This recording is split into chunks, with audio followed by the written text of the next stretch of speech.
Hey guys, welcome back to the Steve's View. Today we're diving deep into something really interesting, Donald Trump's obsession with peace. Yeah, it sounds a bit surprising, right? Trump and peace aren't exactly words you hear together all the time. But when you look closer, Trump's approach to peace is actually central to his whole foreign policy style. He's not just talking about peace as a nice idea, it's like a deal, a transaction. And he's been chasing that deal all over the world, from Iran to Ukraine to the Middle East. So let's unpack this. What does Trump's peace obsession really mean? Where has it worked? Where's it been controversial? And what's the logic behind his moves? Stick around. This is going to be good. All right, first up, why does Trump care so much about peace? Trump's worldview is shaped by his business background. To him, everything is a deal. Wars, expensive, draining, and honestly bad for business. He often points to how much the U.S. has spent on conflicts like Iraq and Afghanistan, trillions of dollars, thousands of lives, and asks, what did we get in return? He's not a peace at any cost idealist.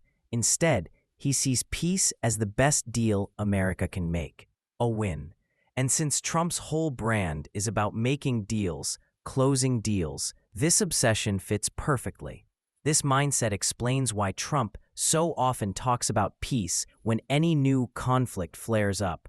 He's constantly pushing for negotiations, even when the situation looks complicated or hopeless. Now, let's get into some real examples from Trump's time in office and beyond. Iran. Remember when tensions were super high? The U.S. pulled out of the Iran nuclear deal, and things seemed on the edge of war. But Trump avoided direct military conflict with Iran, even after Iran shot down an American drone in 2019. Instead, he held back strikes at the last minute, saying he didn't want to risk too many lives. His message was clear. He wanted to avoid a war, even if he was tough in rhetoric. Middle East peace deals. The Abraham Accords are probably Trump's biggest diplomatic achievement.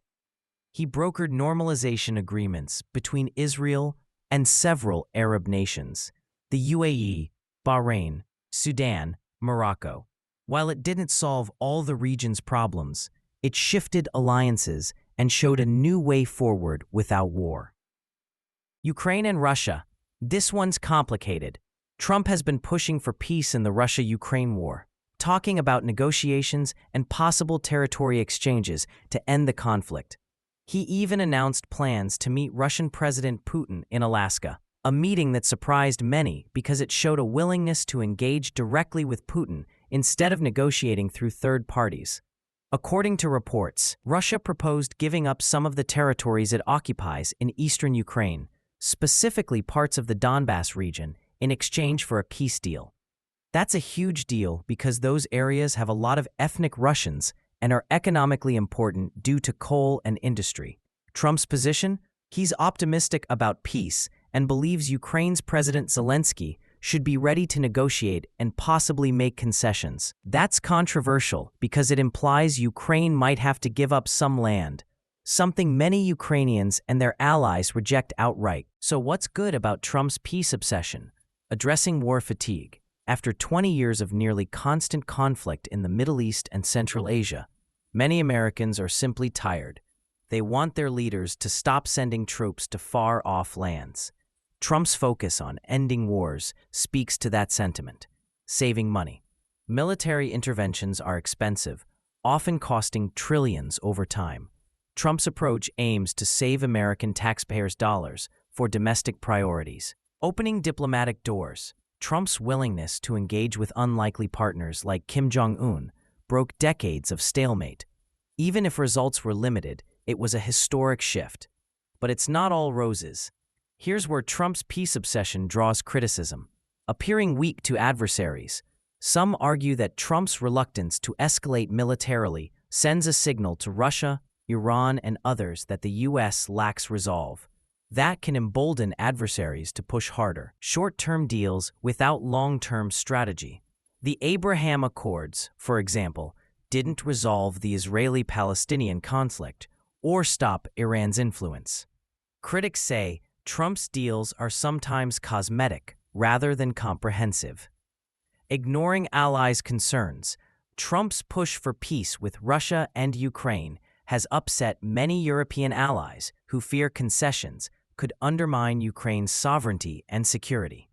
Personalized diplomacy risks. Trump's reliance on personal chemistry with foreign leaders can backfire. The North Korea talks showed how quickly things can stall if the personal rapport fades. So what does Trump's peace focus mean politically and strategically? Domestically, it appeals to voters fed up with forever wars. But it also creates tension with the traditional foreign policy establishment and hawks who worry about weakening U.S. deterrence.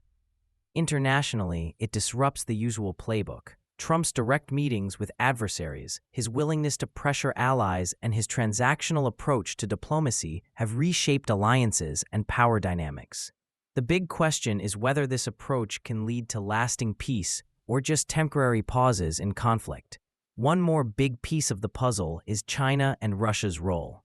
Reports say Russia and China agreed to strengthen their ties, especially militarily, partly because they expect the Russia-Ukraine conflict to end eventually.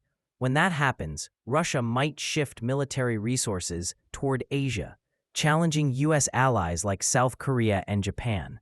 Trump's potential plan for secondary sanctions on Russian oil exports, which would hit China and India as major buyers, adds more pressure.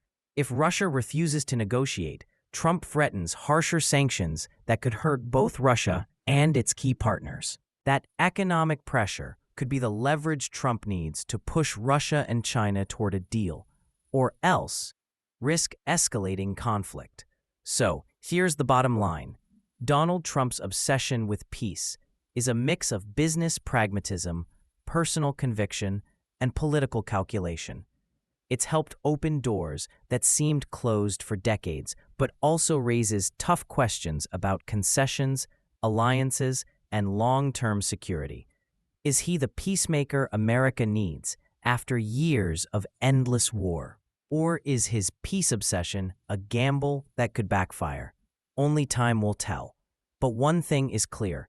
Trump's approach to peace is bold, controversial, and absolutely central to understanding his role in American foreign policy today. Thanks for tuning in. If you enjoyed this deep dive, don't forget to hit like, subscribe, and share your thoughts below. Do you think Trump's peace strategy is smart diplomacy or risky business? Let's chat.